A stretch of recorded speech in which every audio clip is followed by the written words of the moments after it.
Question number 4 हम कर रहे थे। ए पार्ट हमने कर लिया है, बी पार्ट करेंगे अब हम। थोड़ा सा ये क्वेश्चन बड़ा होने की वजह से मैंने 2 वीडियोस में डिस्ट्रीब्यूट कर दिया था इसको, क्योंकि 20 से 25 मिनट की वीडियो बनाने का कोई सेंस नहीं बनता। तो अब हम बी पार्ट को कवर करेंगे और ये चैप्टर हमारा है, एक बार मैं बता दूं, ऑडिट ऑफ बैंक्स। और इसके मैंने आपको बताया था कि 24 क्वेश्चंस है, 4 हो गए, बी पार्ट कंप्लीट होते 4 हो जाएंगे। 20 वेरी वेरी सून चैनल पे आते जाएंगे, आप देख ही रहे होगे, रेगुलर वीडियोस अपलोड हो रही हैं। तो वो पिछली जो 4 वीडियोस हैं वो भी आप ज़रूर देख लें एक बार।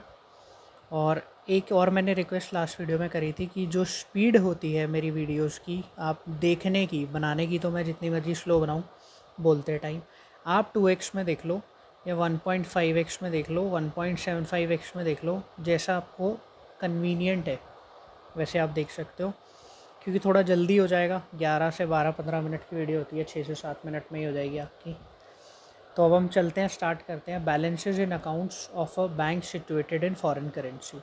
बेसिकली क्वेश्चन 4 में हमें वेरिफिकेशन के लिए बोला था। आप एक बैंक के ऑडिटर हो, आपको वेरिफिकेशन करनी है उन बैलेंसेस की जो कि वो उन बैलेंसेस की जो आपकी बुक्स में आ रहे हैं, और वो बैंक्स की जो फॉरेन कंट्री में है। Balances in account of a bank situated in foreign country, मतलब फॉरेन बैंक अकाउंट जितने आपके आ रहे हैं बुक्स के अंदर, उनकी वेरिफिकेशन आपको करनी है। तो चलते हैं, देखते हैं। 5 पॉइंट्स हैं इसके अंदर, 5 पॉइंट्स में पूरा कवर हो जाएगा। और जो हमारा सेकंड पॉइंट है, मतलब ये पॉइंट है, इसके अंदर 3 पॉइंट्स हैं। तो टोटल 5 पॉइंट्स हैं। ब्रेक डाउन करेंगे तो सेकंड वाले के 3 डिफरेंट वो हैं। चलते हैं, स्टार्ट करते हैं। Balance in account of a bank situated in a foreign country, इसकी वेरिफिकेशन कैसे करोगे?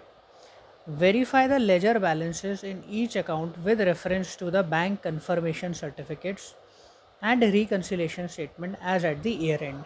एक तो आप बैंक कन्फर्मेशंस चेक करोगे, जितनी भी आपकी बैंक कन्फर्मेशंस आई हुई हैं इनके बैलेंसेस के लिए वो देख लोगे।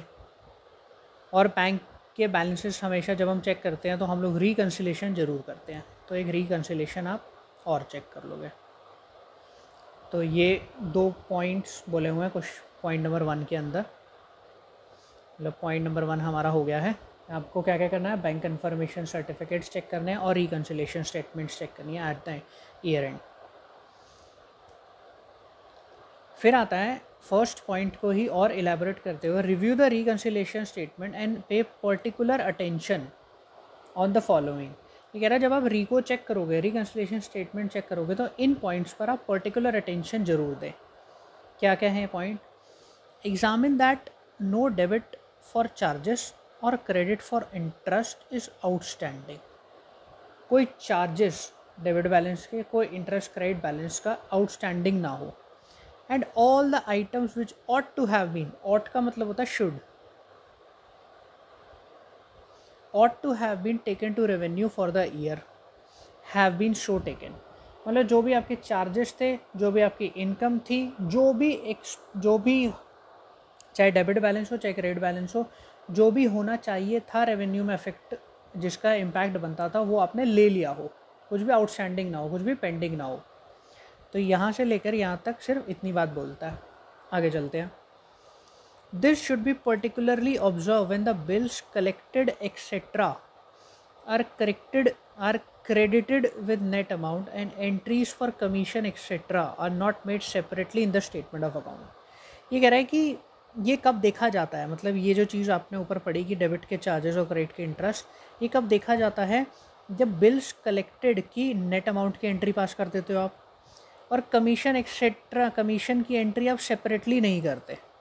तो उससे क्या होता है, कैलकुलेशन में कुछ एरर हो जाता है और उसकी वजह से कुछ ना कुछ आउटस्टैंडिंग बैलेंस, चाहे वो डेबिट हो चाहे वो क्रेडिट हो, खड़ा ही रह जाता है। तो इसके अंदर इसने 2 पॉइंट्स में से ब्रेक डाउन करते हैं। यहाँ तक तो बोला था कि जो भी डेबिट बैलेंस, जो भी क्रेडिट बैलेंस रेवेन्यू में इम्पैक्ट डालना चाहता है वो डाल चुका हो, ख़त्म हो गया हो। फिर ये बताता है कि इस वजह से बिल्स कलेक्टेड या फिर कमीशंस की, बिल्स कलेक्टेड की नेट एंट्री और कमीशन की सेपरेट एंट्री ना करने की वजह से ये हो जाता है। तो अब रिकनसाइल जब करो तो इस पर बिल्कुल पर्टिकुलर अटेंशन 2, ऐसा बोल रहा है ये। वेरिफिकेशन है, आई नो जब एग्ज़ाम में क्वेश्चन आता है वेरिफिकेशन का तो हम बहुत जेनेरिक पॉइंट्स लिखते हैं। अगर आपको कोई बोलता तो आप सबसे पहले फॉरेन करेंसी लिखते कि वेरीफाई करेंगे कि फॉरेन करेंसी एक्सचेंज रेट्स पर सही से ली है या नहीं ली है। This kind of common points हम लिखते हैं, ऑल्दो ये पॉइंट भी है इसके अंदर, बट हम ये सब नहीं लिखते, मतलब ये सारे पॉइंट्स नहीं लिखते, तो इसीलिए एक बार रीड करना बहुत ज़रूरी हो जाता है। आगे चलते हैं। Examine that no cheque sent और received in clearing is outstanding. आपका चेक चाहे सेंट हो या रिसीव्ड हो क्लियरिंग में, आउटस्टैंडिंग नहीं होना चाहिए, ये देख लेना। As per the practice prevalent among banks, जो बैंक की प्रैक्टिस है, बैंक्स के हमारे जो जेनेरिक प्रैक्टिस है वो क्या है, any cheque return unpaid are accounted for on the same day on which they were sent in clearing or on the following day, या तो सेम डे पर या मैक्सिमम अगले दिन फॉलोइंग डे पर वो क्लियर हो जाता है, वो आउटस्टैंडिंग नहीं रहता जो भी भेजा हुआ होता है। तो ये एक बार इस पर जब आप रिको बनाओ तो इसके ऊपर थोड़ी पर्टिकुलर अटेंशन ज़रूर दें। आगे चलते हैं। लास्ट पॉइंट है कि रिको का पर्टिकुलर अटेंशन देने वाला। लास्ट के 3 पॉइंट बहुत ईजी है, देखते हैं इसको। एग्जामिन दैट ऑल बिल्स और outstanding cheques sent for collection and outstanding as on the closing date have been credited subsequently. ये आपको एक सब्सिक्वेंट चेक करने के लिए बोल रहा है कि जो भी आप क्लोजिंग डे पर आउटस्टैंडिंग चेक्स देखते हो या बिल्स देखते हो ना, बाद में ये ज़रूर देख लेना कि वो बाद में क्रेडिटेड हो चुके हैं, सब्सिक्वेंटली वो क्रेडिट हो गए हैं। तो एक सब्सिक्वेंट चेक बोला आपको, क्योंकि रिको बनाते टाइम यही आउटस्टैंडिंग बैलेंस फिगर आउट हो रहे होंगे, जो भी आउटस्टैंडिंग रह जाता है वही रिको में डिफरेंस आता है ना, तो वो डिफरेंस बाद में क्लियर हुआ या नहीं हुआ या बाद में ज़रूर देख लेना।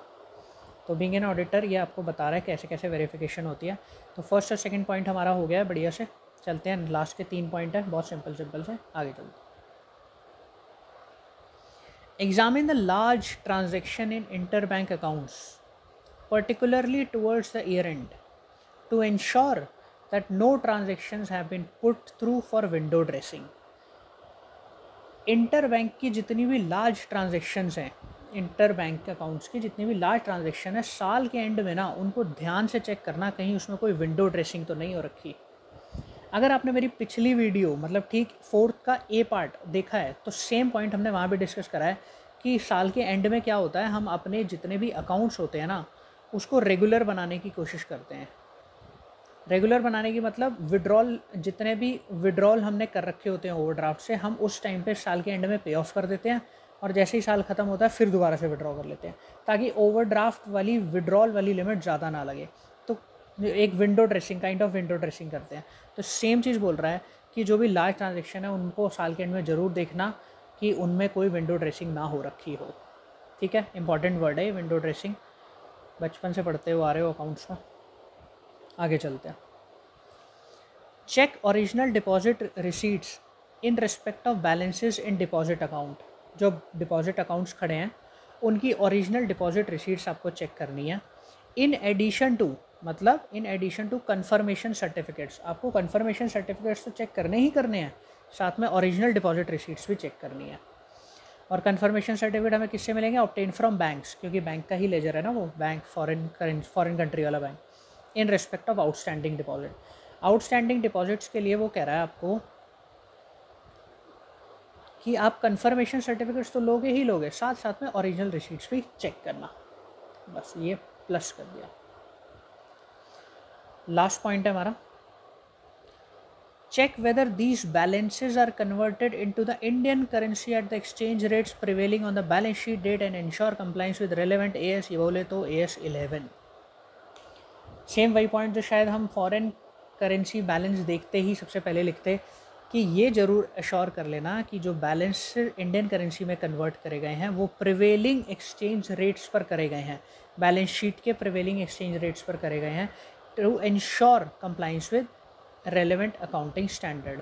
ऐसे हम कब लिखते हैं, जब हमें एग्जाम में याद नहीं आता कि वो कौन सा AS था। आप AS 11 लिख सकते हो, AS 11 फॉरेन एक्सचेंज का ही है। तो ये 5 पॉइंट्स हमने कवर करे। एक बार क्विक रिकैप कर लेते हैं कि पांचों पॉइंट्स में क्या था। पहले पॉइंट में तो इसने बोला था कि जी बैंक कन्फर्मेशन प्लस रिको चेक करना, पहला पॉइंट था ये। सेकंड पॉइंट में बोला था रिको के ऊपर आपको कुछ पर्टिकुलर अटेंशन देने को बोला था। उसके अंदर 3 पॉइंट्स बोले थे। 3 पॉइंट्स के अंदर आपको सबसे पहले मैं बोला था डेबिट और क्रेडिट जितने भी आउटस्टैंडिंग है वो उनका रेवेन्यू पर जो इम्पैक्ट बनता है वो हो गया हो। और ये किस वजह से होता है कि आप कमीशन की सेपरेट एंट्री नहीं करते और जो बिल्स कलेक्शन वाले होते हैं उसकी आप नेट एंट्री पास कर देते हो। रीज़न दे दिया था कि किस वजह से डिफरेंसेस आते हैं। पहला पॉइंट तो ये था। सेकंड पॉइंट में आपको बोला था कि चेक जो आपके सेंट हैं या रिसीव्ड हैं वो आउटस्टैंडिंग ना हो। और बैंक की प्रैक्टिस बता दी थी कि या तो सेम डे पर हो जाता है या फॉलोइंग डे पर हो जाता है। थर्ड में बता दिया था कि थर्ड हमारा सब्सीक्वेंट चेक वाला था कि जो भी आपको आउटस्टैंडिंग दिखा रिको में आप उसको सब्सीक्वेंटली देख लें कि चेक कर लें कि वो क्लियर हुआ या नहीं हुआ। थर्ड पॉइंट्स में हमें बताया था कि विंडो ड्रेसिंग आपको नोट करनी है। लार्ज ट्रांजैक्शन जो भी हमारी हो रखी है इंटर बैंक अकाउंट्स के अंदर उनको साल के एंड में ज़रूर चेक कर लेना। फोर्थ पॉइंट में हमें बताया था कि बैंक की कन्फर्मेशन के साथ साथ ओरिजिनल रिसीट्स ज़रूर देखना आउटस्टैंडिंग डिपॉजिट्स की। और लास्ट पॉइंट हमें बताया था कि AS 11 को फॉलो ज़रूर कर लेना ताकि आप ये देख लो कि एक्सचेंज रेट सही से फॉलो हुए हैं, सही से एप्लीका है। जो रेट जिसमें कन्वर्ट करे गए हैं इंडियन करेंसी वो रेलेवेंट प्रिवेलिंग करेंसी रेट है या नहीं है। तो इसी के साथ हमारा क्वेश्चन नंबर 4 कंप्लीट हो जाता है। सिर्फ 20 क्वेश्चन पेंडिंग है। जल्दी से जल्दी इसको मैं वीडियो डाल दूँगा, तो आप जितना अच्छे से इसको लर्न कर सकते हो कर लो। आई होप ये वीडियो आपको अच्छी लगी होगी। अगर अच्छी लगी हो तो लाइक सब्सक्राइब जो करना हो कर सकते हो। So thank you so much for watching this video.